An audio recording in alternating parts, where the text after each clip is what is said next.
Hello, innovators, entrepreneurs, and risk takers. Welcome to another episode of the Web3 with Sam Kamani podcast. I'm your host, Sam Kamani. I am a multiple exit founder as well as an Amazon best-selling author, and I'm here to share with you or interview people who work in Web3. And so for today, I'm interviewing Maksym, who is the co-founder or founder of Deobank, a decentralized bank.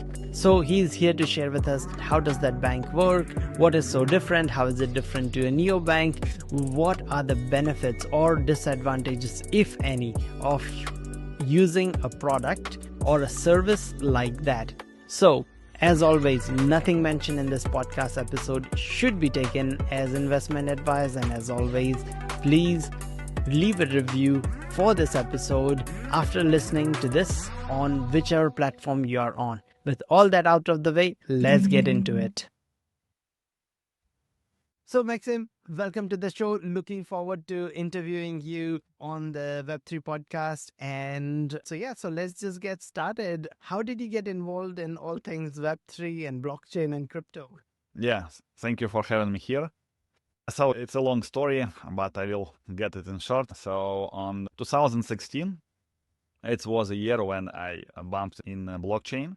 So at that moment, I have had the technical platform for selling the real estate in Asia. So it was a quite good revenue stream for over $100 million per year. And when I see Bitcoin, I understand, it will be the game changer. And that moment, with collaboration with one of the biggest venture capital from Silicon Valley, with 500 startups, I'm sure that you know that. We actually started in that 2016. We started to build the platform for simplify the real estate transaction on the blockchain. And actually developers in that moment, we was targeting developers in Vietnam, in Malay, and they was quite happy with this. But they got one obstacle that we could not go through. It was banks. Banks, you was surely no for that moment to do any transaction related to crypto. After that, I launched my fully legal exchange. It's a on-ramp, off-ramp for B2B. We get all licenses and we are serving the B2B businesses for on-ramp and off-ramp. And it was that moment already, it was some crypto card. It was back 2019 maybe. But around 2 years ago, I was sitting with my partners and we understand that, okay, every one of us have different businesses in crypto space, but have the same different businesses, but the same obstacle. This is banks. And we understand if banks don't want to work with crypto, we need to build our own bank. This was the starting point, and a lot of work has been done on the background. We haven't got in public until the last October. So before that moment, we was gathering the strong team. If you will get on our team, you will see the very experienced people who deliver their experience and help us to avoid many mistakes by growing it. And we was building the fundamental infrastructure for bridge to this not can be breached world. And we understand this big challenge, but we are here and we are doing it already in public over 8 months. It is going good. Oh, that's fantastic. And I have a question. I have come across neobanks, and the name is very similar. Deobank, like decentralized. I guess that's the D stands for. How does Deobank differ from a lot of other sort of neobank projects out there? Let's just then get deep dive a little more. So what is actually neobanks? Yeah. Neobanks is actually some application that is still built on traditional finance, on TradFi, but somehow improve your user experience and so on. But still, the rails are the same. Traditional banking, where is a high cost, inefficient, and very regulated, and many things. So we come to understanding that to just change the front, change the face, will not give so big value. So neobanks, yes, they improve the user customer journey, but the process of sending money, the rails of this transaction is still on the TradFi. We are changing this paradigm and we are bringing all this very useful and user-friendly front end to the fully decentralized rails. So it means that Deobank is a short evolution of banks. The second one is a neobank The third one is Deobank, decentralized on-chain bank. This is something that works on two sides. This is non-custodial and custodial part. So we are working on custodial part too. We integrated with many off-ramp solutions with Visa, all this traditional finance. And we have some decentralized finance. And all this together, combined under one roof, it's mean Deobank. Yeah, fantastic. And as you continue to build Deobank, how when you're building your real estate platform, you came across a very big challenge, and that was the banks. And that still is a challenge. I also run podcasts we're starting for Binance in New Zealand. And even as big a company as Binance was facing challenges opening an account in New Zealand because the traditional banks give so much trouble to any crypto related or Web3 related company or organization. What challenges do you expect that you will face building Deobank as you move ahead? I can tell you like this, how big is your confidence that someday all banks will start to work with crypto? Oh, absolutely. 100%. Yes. It's going to happen. It's a question of time. And luckily, currently now on the market, a lot of presidents, we will not name them, but yes, they are playing around the crypto. Very strong big players are doing it. Yes. And we see that the landscape of the banking and the whole atmosphere about and talks of banks about the crypto change the last half of the year. So now we get already some, I will not tell now the names, but we get already, and we are working on finalizing the deals with banks in different countries. And they are very open now to get the strong partners in crypto. So in overall, I can tell you that on that moment that like 2 years ago, we would not expect that in 2 years it will be so good, the atmosphere about the banks and about the crypto. But now we understand that, okay, it is. But included that, we have a very strong team. We have, for example, Suleiman, he's the ex-CEO of National Bank of Abu Dhabi, and he had a big connection in the banking system. Yeah. And so this is the point. We came to the market prepared.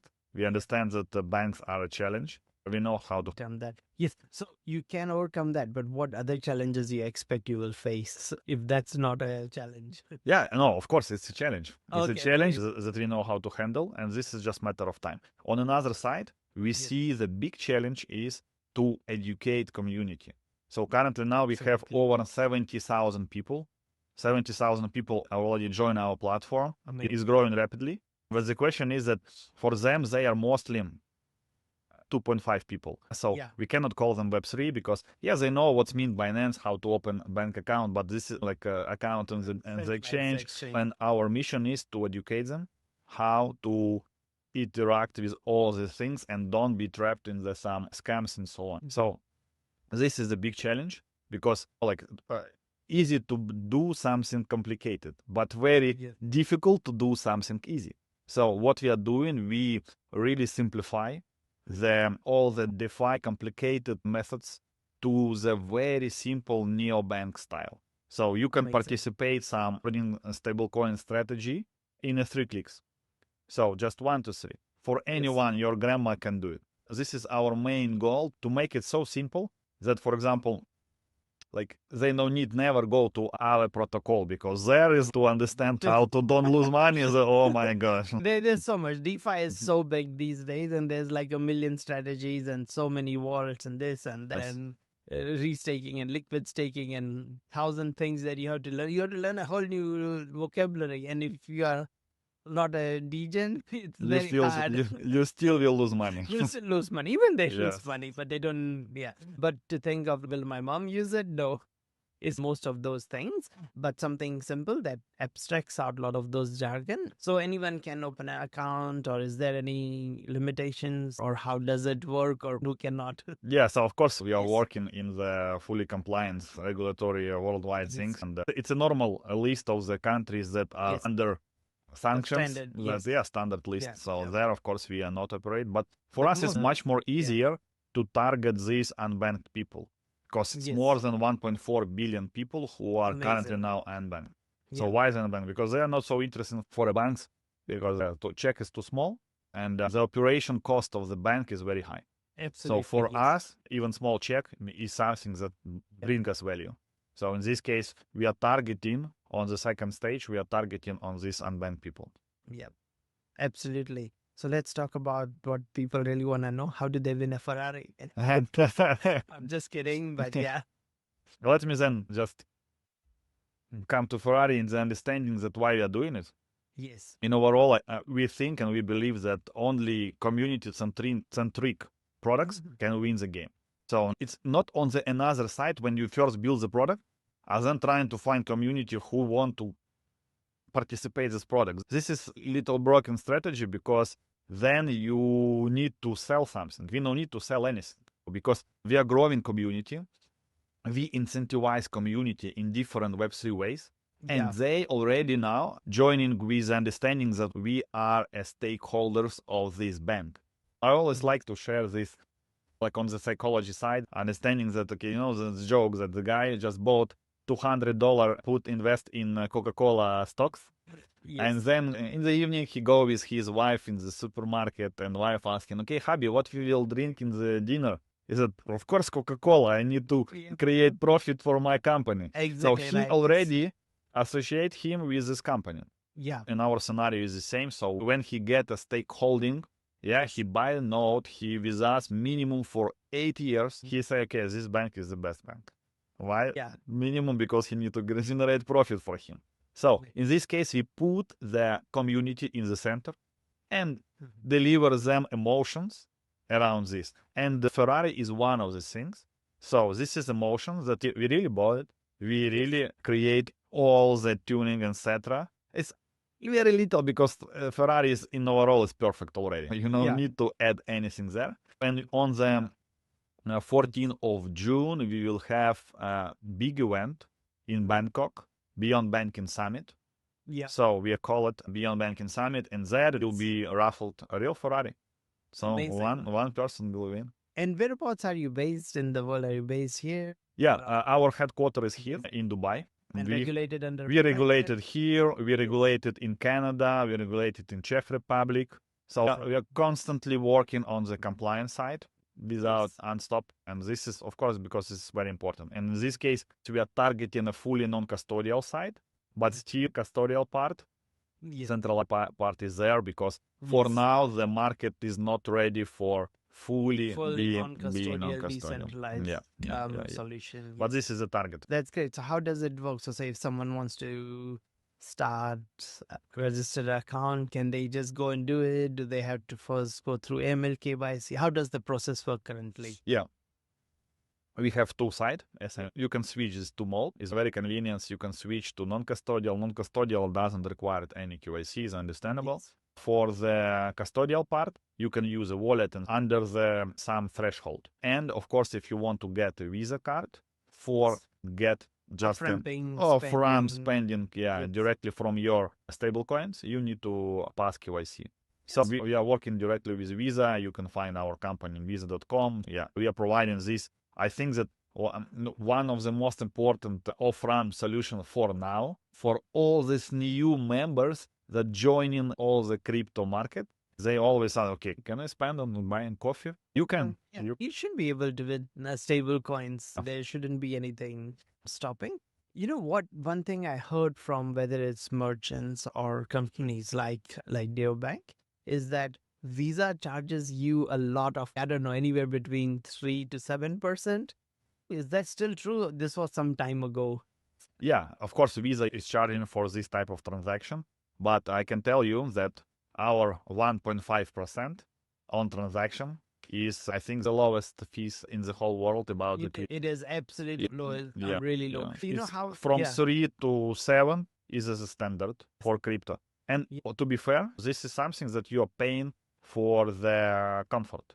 You can here invite some third parties, they are very gray. You don't know how they can exchange you to cash. They don't have license. You need to deal with them and so on. This is something that can cost $30 per 1,000 because I always tell people, always try to calculate not based on the percentage, based on the money that you spend and that you pay. If you spend $1,000, $1,000, $30 you will pay for. This is only 3%. This is not a big deal for you to just feel comfortable and not deal with some illegal things. Absolutely. That's fair enough. Running even businesses and e-commerce and stuff. Visa and Amex and everyone charges that. Even in TradFi world, as a merchant, you have to pay. As a consumer, you often have to pay because merchants pass the cost back down to the consumers. So it's understood and it's common. But when it's crossing 7%, it was a lot. If you will take your local card and go somewhere in another country, you will be charged around 5-7%. Oh, easily. Yeah. Forex rate. Spread is quite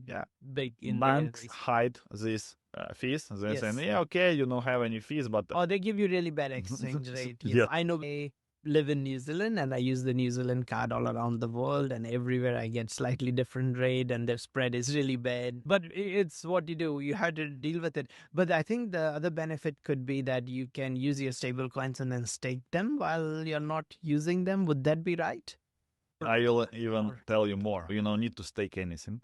So the point is, the moment when stablecoin landed Deobank WeFi account, it's already start to generate you yield. Amazing. Yeah, no need to frozen them, there are no commission, etc. Even you already connect to your card to the last moment until you tap and buy for your wife. It will generate user profit. So you don't have to go to the app and unstake and then only use your card. That's such a big usability benefit for the end. Every day you receive this yield, and it's the same day you already can start to spend this yield. Amazing. So what's next? Say in the best case scenario, in 1 year, where do you want to be and what's your plan for the next? Say 6 to 12 months or so. The main thing in bank is the credits. This is the main product. So this is something that we are preparing to develop, to launch. We're now on the development stage. And the credits actually is something that will open for just a normal retail people DeFi benefits. Because we want to bring real credit protocol, very simple way how you can use it. This is some big missions that we are targeting. And together with the DeFi protocol, when you have all this fiat on-ramp, off-ramp, everything is understandable. For you, it's become a real decentralized on-chain bank. So we are targeting in this year over 1 million users. And so this is where we're going. That's great. Will you launch a protocol for borrowing and lending or some, because you're providing credit, then you'll allow other users to lend that money to be able to provide that? Yeah, it will be around this. So again, it will be not a standard DeFi and not a standard credit in a bank. So it will be in the middle. This is something that we are working on. We keep it for now private, but when it will be ready, we will launch it already for the ready community. Oh, amazing. That's really good to hear.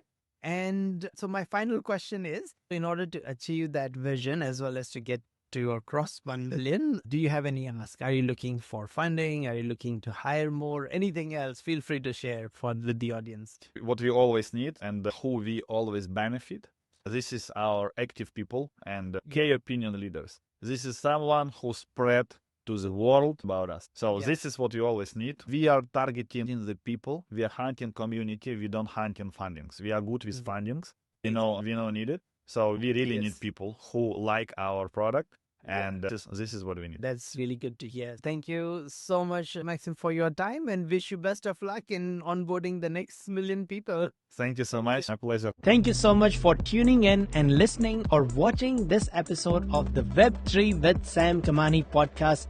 By now, you know the drill. Leave a comment or share this episode with a friend and leave a review. I would love to hear from you. So that's why my DMs are open. Reach out to me, especially if you are a founder building a product in Web3. Then I would love to hear from you. What are your challenges? Is there anything that I can help you or my community can help you with? Thank you once again and wish you best of luck in building your startup or your project.